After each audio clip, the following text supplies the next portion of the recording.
CBN Auto Esporte. O CBN Auto Esporte de hoje traz as primeiras informações sobre um carro inédito que vai ser lançado em breve aqui no nosso país e tem uma missão, um objetivo de chacoalhar um segmento importante do mercado aqui do Brasil. A gente vai falar sobre o Renault Boreal. E hoje, então, você vai saber os principais atributos, as principais características desse SUV, também com quais modelos ele quer disputar mercado e, claro, quando ele chega às lojas brasileiras. Tudo que você pode esperar sobre esse carro. Eu sou o Guilherme Muniz e hoje eu tô aqui com a Vitória Dremer, da revista Autosport, que já conheceu de perto o Boreal e vai poder contar tudo pra gente, né, Vitória? Tudo bem?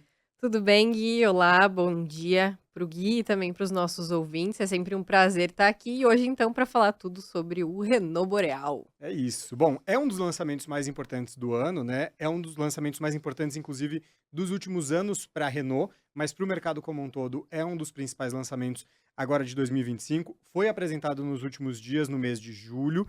Vai chegar ainda ao longo do ano às lojas. Queria que você, que já teve contato direto com o Boreal, Vitória, explicasse para o nosso ouvinte, para quem nos assiste, qual que é a proposta geral do Boreal, o que a pessoa pode esperar desse carro e contra quais carros ele quer disputar no mercado brasileiro quando ele de fato começar a ser vendido.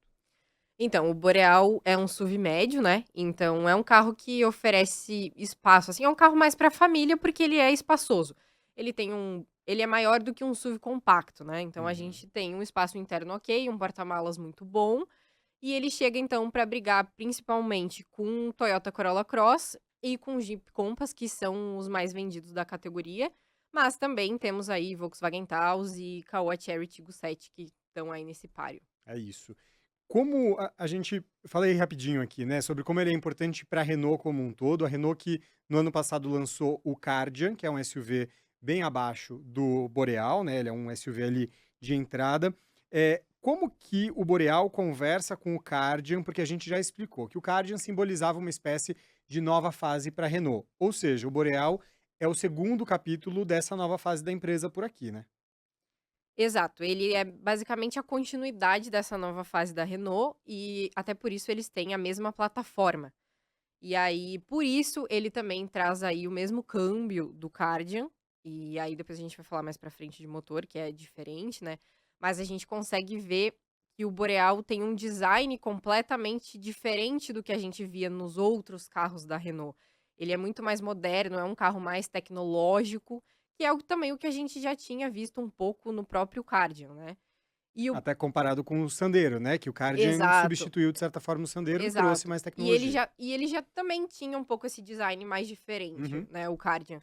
Também eu acho que o Boreal é diferente do Cardian, mas eles têm mais ou menos uma identidade, assim, parecida, né. São carros muito bonitos e modernos, é um carro que tu olha e fala: "Nossa, que carro", ele é um carro que tá no mercado atual, assim, 2025, ele é um carro que serve muito bem. Eu achei o visual dele, principalmente a dianteira, com uma presença que me surpreendeu, assim. Acho que Sim. esse é um carro que não vai passar batido na rua, né? Quando ele começar a circular, aí vai ser bem mais pra frente ali, final do ano, e acho que as pessoas vão ver de verdade mais na rua, lá pro começo de 2026, ele vai chamar atenção. Ele Com vai certeza. se destacar, né, no Sim. trânsito, pelo visual. Até porque a cor que eles escolheram para o lançamento também é um azul diferente, então com certeza esse carro vai chamar muita atenção. É isso.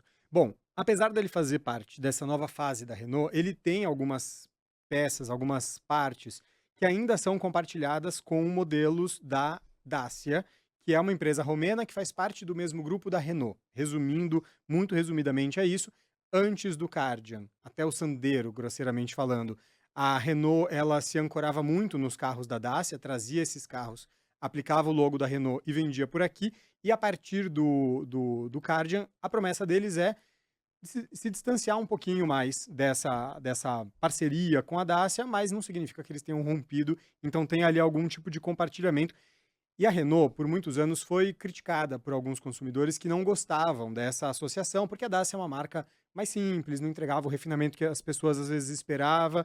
Eh, Você que já viu de perto, o que ele tem de Dacia, o que ele tem de Renault? Tem alguma coisa que a pessoa vai olhar e vai fazer essa associação com a Renault antiga, ou seja, com modelos mais ligados à Dacia, ou ainda que compartilhe peças, eles conseguiram fazer uma separação boa? quando a gente estava falando do Boreal antes de ver ele pessoalmente, era muito aquela coisa assim: "Nossa, mais um Dacia, é o Dacia Bigster, é o Dacia Bigster". E Que aí é um SUV até vendido em outros mercados, né, o exato, é um Bigster. SUV vendido pela Dacia na Europa, Uhum. né. E aí, quando a gente viu o carro, a gente falou: "Caraca, é muito diferente, esse carro é muito mais Renault do que Dacia", assim, ele dá pra falar que é quase 100% Renault, assim. Claro, eles até explicaram que tem algumas coisas, assim, mas a maior parte do carro é Renault. A maior herança, assim, que eu acho que fica do Dacia Bigster, né, que é o SUV também, esse que a gente comentou, é a maçaneta Hum. da porta traseira. Ele é embutido, assim, sabe, que é a Uhum. mesma coisa que tem no Bigster, mas assim, todo o resto do carro, o interior é completamente diferente. Então é realmente uma nova era pra Renault e é um carro completamente novo, assim. Essa maçaneta embutida que você falou, acho que o ouvinte vai associar bem com o Honda HR-V, por exemplo, Exato, né. exatamente Fica ali igual. na coluna, bem discretinha, tá ali, mas Isso, ela não escondidinha. fica aparente na porta, né, Sim, como na posição normal, digamos. boa.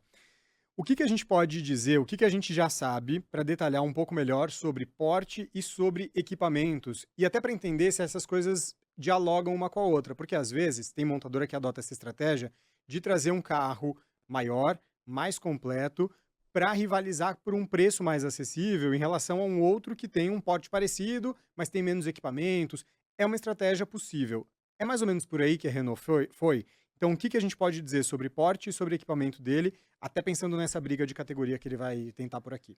A gente pode dizer que ele vai brigar bem, assim, Hum, porque ele, começando falando de dimensões, ele tem 4,56 metros de comprimento, então ele é bem maior do que os rivais.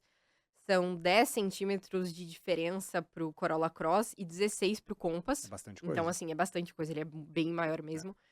O entre-eixos dele é de 2,70, é a mesma coisa que um Toyota Corolla, né, que a gente sempre usa como referência, porque é um carro que tem um ótimo espaço interno.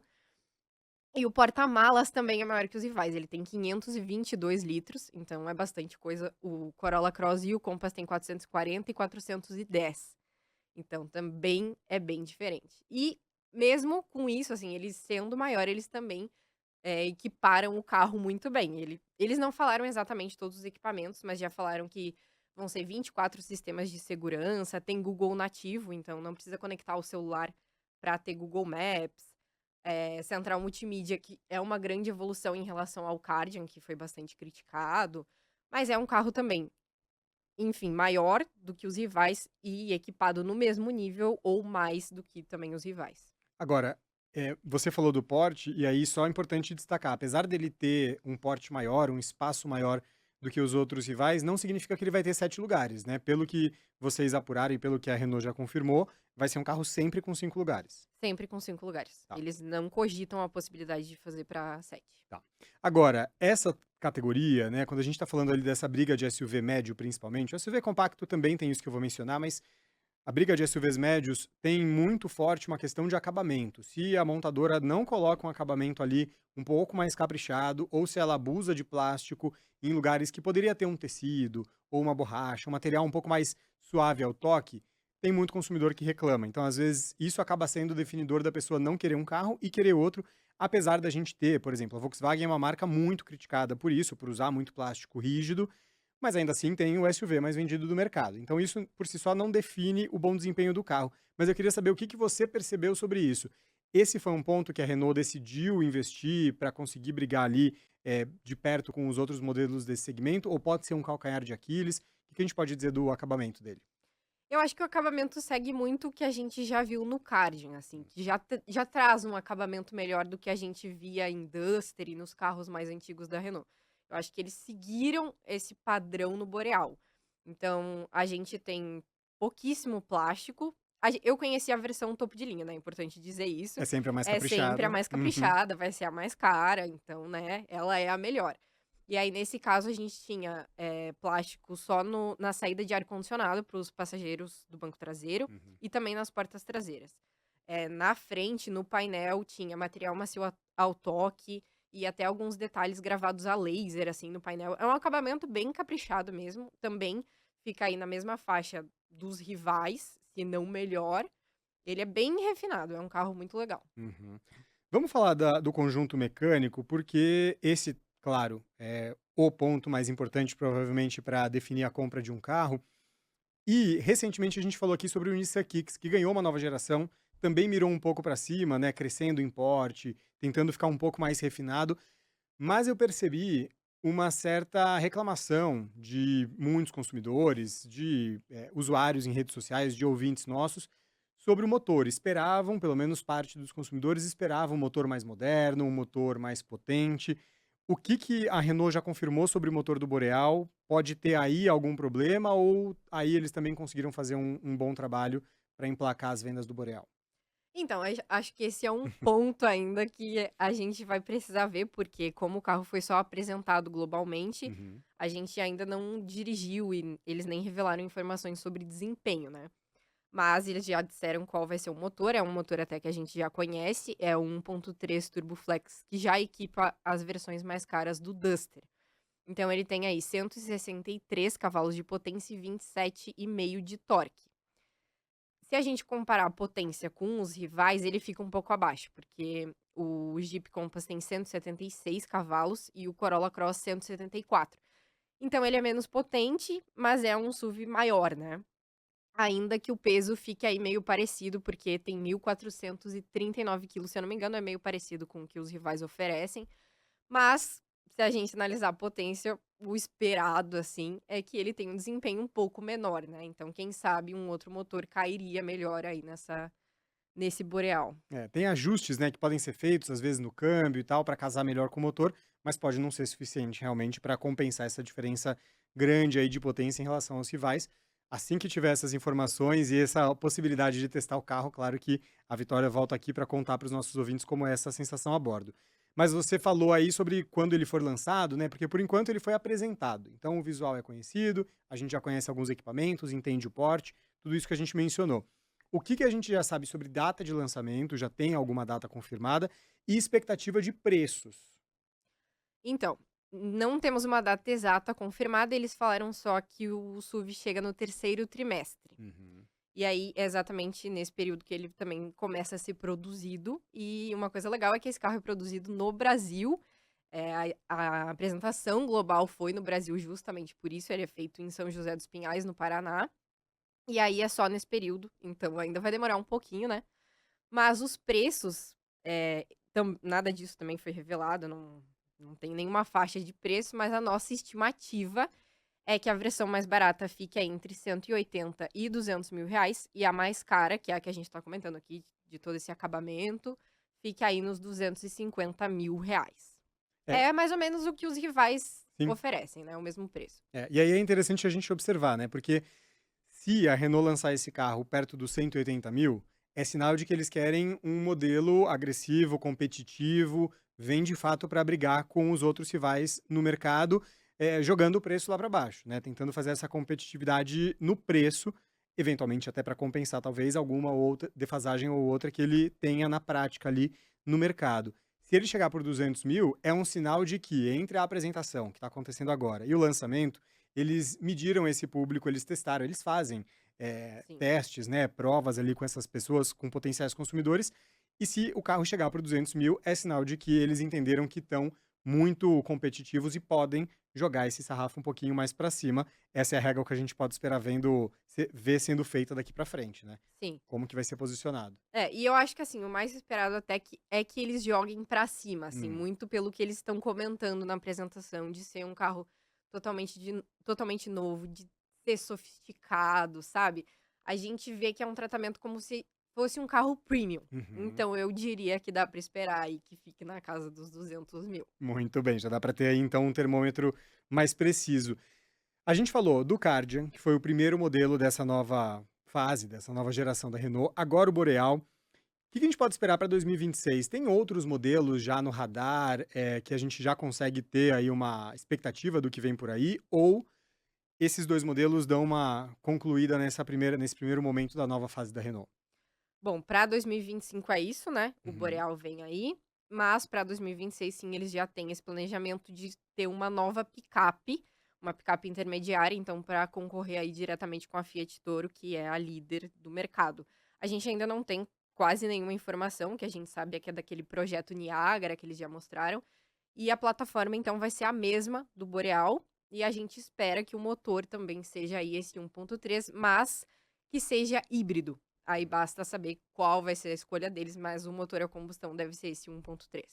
E aí, tendo essa possibilidade de ser híbrido, a gente espera que ele passe a ser oferecido também no Boreal em algum outro momento, né? Não faria sentido só ficar na picape. Sim, sim, o Boreal deve ser. Já está confirmado que ele vai ser o primeiro carro híbrido flex da Renault no Brasil. Só que eles falaram que não tem ainda uma data, então a gente não sabe quando vai chegar. Esse ano é basicamente certo que não vai acontecer, mas para 2026 acho que a gente já pode esperar. E Muito bem. aí o mais provável é que seja com um sistema de 48 volts, mas também, né, tudo pode mudar aí no meio do caminho. Muito bem, a gente vai atualizando até lá, mas são duas apostas em segmentos muito estratégicos, né? O segmento de SUV médio é um segmento que vende muito bem, que as montadoras precisam ter ali concorrentes de peso. E acho que é até interessante a gente mencionar, enfim, só para fechar, essa picape que competiria com a Toro também vai num segmento muito forte. Desde que a Toro foi lançada, ela se mostrou uma aposta muito certeira da Fiat. A Fiat basicamente criou um nicho ali, um segmento que teve um fôlego, ainda tem um fôlego muito grande. E é interessante a gente lembrar que, por exemplo, o Jeep Compass também está passando, ainda numa etapa muito anterior, num estágio muito menos avançado, por uma mudança muito significativa. Ele vai ganhar uma nova geração, é esperado que essa novidade venha aqui para o Brasil também, até para recuperar o fôlego que o próprio Compass já teve em outros momentos aqui no nosso mercado. Já não está aí mais no seu melhor momento de desempenho, até porque chegou muita concorrência, concorrência chinesa e tal. E o Boreal vem exatamente nessa mesma lacuna, é mais um integrante para essa briga que vai tentar enfrentar. Ou seja, o Boreal tem que chegar atualizado a ponto de enfrentar um Compass renovado que a gente ainda não conhece. Exato. Não, e quando esse segmento nasceu, assim, o Compass era líder disparado, né? E hoje já não é. No primeiro semestre, o Corolla Cross já fechou na frente, então ele já passou. E aí depois a gente teve o Taos que chegou, teve o Tiggo 7, então foi um segmento que nasceu e começou a ser explorado, e aí todas as fabricantes falaram, opa, eu também quero entrar nessa, né? E aí a Renault chega até um pouco atrasada É. nisso, então ela tem que trazer um produto muito bom mesmo pra conseguir ganhar da concorrência nessa altura do campeonato, né. E você mencionou o Taos da Volkswagen, que também precisa passar por uma renovação muito em Sim. breve, então é um segmento que de fato está muito aquecido. Ou seja, um erro estratégico no lançamento de um carro agora pode significar um problema para muitos anos, porque aí às vezes é difícil de correr atrás desse prejuízo, Sim. de corrigir alguma coisa com o carro já lançado.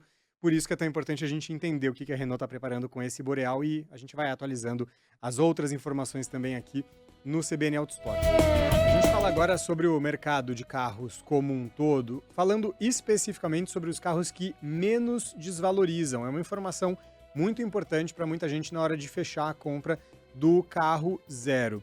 Sobre isso eu converso agora com a Júlia Maria Toledo da Autosport, que tem um levantamento completo sobre isso e vai nos contar quais são os carros que menos desvalorizam, né, Júlia? Obrigado pela sua participação mais uma vez. Eu que agradeço, Gui. Olá, você que nos acompanha. Exatamente, esses dados nós coletamos para fazer o nosso Guia Qual Comprar 2025. Para quem não sabe, a edição ela é impressa, mas depois nós postamos várias suítes e também colocamos os dados dos veículos, né, que foram aí considerados os de melhor custo em cada uma das 20 categorias no nosso site. Então, quem quiser pode conferir, porque o material já está todo disponibilizado por lá.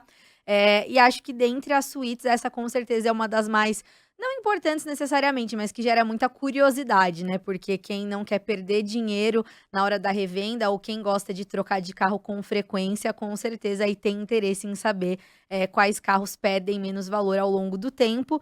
E se você tivesse que chutar, Gui, você acha que você acertaria? Eu já te dei um spoiler da A gente estava lista. conversando aqui um pouco antes de o programa começar, da gravação começar.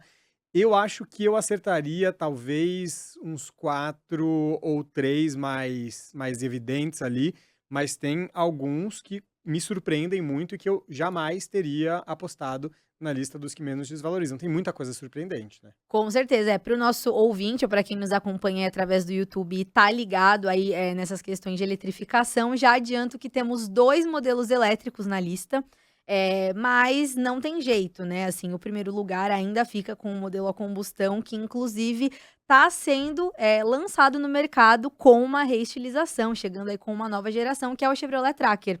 Ele só perde 3,73% do valor. Lembrando aí também para quem está nos acompanhando que nós pegamos, o preço dessas versões 0 km na linha 2024. E aí agora, em 2025, para produzir o guia deste ano, nós comparamos com o valor de um exemplar seminovo. Então, a gente conseguiu aí chegar nesse índice. Em segundo lugar, vem o BMW X1, que é o carro mais vendido da BMW, né, no Brasil, e também é o SUV Premium mais vendido do país. Ele tem 4,11% de índice de perda de valor na revenda. E em seguida, um elétrico, o Mercedes-Benz EQA, que tem aí 4,18% de índice de desvalorização. E é surpreendente porque não só é um elétrico, como é um elétrico de luxo, né? Não é um Sim. dos elétricos mais acessíveis do mercado, enfim. Esse certamente é um dos modelos que eu não teria colocado se eu tivesse que apostar nessa lista aí. Com certeza. O outro elétrico da lista tá na 9ª posição e também é um SUV Premium, é o Audi Q6 e-tron. Então, vou aqui, na verdade, ler a lista completa para os ouvintes. Então, no caso, Chevrolet Tracker é o campeão da lista. Em segundo lugar, BMW X1, seguido por Mercedes-Benz EQA. Depois temos Honda City Sedan em quarto lugar, Honda City Hatch em quinto lugar, Jeep Renegade em sexto lugar, Citroën Basalt na 7ª posição, seguido pelo Jeep Wrangler. Em nono lugar, como eu comentei, o Audi Q6 e-tron. E na 10ª posição, Volkswagen T-Cross aí com 5,10% de índice de desvalorização. Muito bem, o T-Cross, que é um dos carros mais vendidos do país, né? Fica aí geralmente como o SUV mais vendido do país. Entrou aí também nessa lista. Quem quiser ver o levantamento completo, lá no site da revista Autosport tem todos os detalhes, certo? Exatamente, Gui. Muito bem. Júlia Maria Toledo, obrigado pela sua participação. Até a próxima. Eu que agradeço. Até mais. Autoesporte Responde. O Auto Esporte Responde de hoje esclarece uma dúvida sobre os extintores dos carros. A Vitória Dremer está aqui de volta com a gente e a dúvida de hoje é a seguinte, Vitória: o extintor dos carros ainda é obrigatório? E aí eu acho que até a gente pode incluir uma outra pergunta, que é como usar esse equipamento do jeito certo, porque não adianta ter o extintor ali e a pessoa na hora não saber como usar, né? Exato. Bom, então, o extintor de incêndio ele já foi um item obrigatório, mas desde 2015 essa exigência deixou de valer. E aí a justificativa na época foi porque os carros ficaram mais seguros, né, mais equipados, e aí isso acabou sendo desnecessário, digamos assim. Só que aí, uma década depois, praticamente, essa obrigatoriedade pode voltar, porque a Comissão de Fiscalização e Controle do Senado aprovou um projeto de lei que pretende tornar o extintor obrigatório novamente. Essa ideia ainda precisa ser votada no plenário, então, né, pode ser que seja aprovada ou não. Mas, enquanto isso não acontece, é importante dizer também que quem se sentir confortável pode sim ter um extintor de incêndio no carro mesmo assim. Nem todos os carros, se a pessoa compra um carro muito novo, ele nem tem, né, o suporte para colocar o extintor. Mas se o teu carro tem esse suporte, tu quiser ter porque se sente mais seguro, pode sim. E aí só é muito importante na hora de usar, né, perceber se ele está na validade e se ele tem o selo do Inmetro. Isso aí é essencial, porque não adianta ter um extintor e ele estar vencido. E a recomendação é de que seja o extintor daquele tipo ABC, né, que pode ser usado para qualquer tipo de incêndio, porque se você usar o tipo errado num momento ali inadequado, pode até piorar, eventualmente, né? Então o ABC ele acaba sendo um pouco mais garantido por isso. E a Autosport também ouviu um especialista que explicou para usar ali, direcionar o jato na base do fogo, mas para também tomar cuidado, porque se o fogo começa com o capô fechado e você abre o capô, entra oxigênio e isso serve de combustível, isso alimenta o fogo. Então, ainda que você vai fazer, é bom tomar alguns cuidados. Lá na página da Autosport tem todos os detalhes também para você, se quiser usar o extintor, ficar à vontade, mas com a devida segurança. E se ele voltar a ser obrigatório, a gente vai contar aqui na CBN com certeza. E é isso. Obrigado, hein, Vitória? É isso, Até eu a que próxima. agradeço. Até a próxima. O CBN Auto Esporte fica por aqui. Nós tivemos os trabalhos técnicos da Priscila Gubiotti e edição do Rafael Furugem e do Renato Barcelos. Obrigado pela sua companhia e até mais. CBN Auto Esporte.